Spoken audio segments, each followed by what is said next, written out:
Pratybos vieningas atsakas tai yra dalis karinio rengimo, karinių jūrų pajėgų.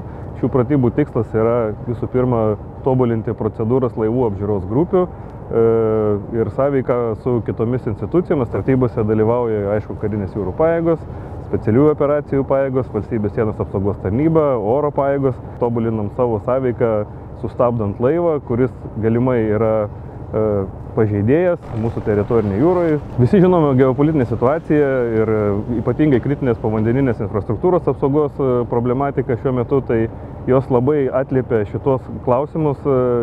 Kritinės infrastruktūros, kaip žinome, laivai numestais inkarais, nutraukia kabelius ir taip toliau. Tai šitos visos komandos iš visų šitų pajėgų, jos būtent ir treniruojasi ir tobulina savo sąveiką, siekiant užkardyti tokius veiksmus.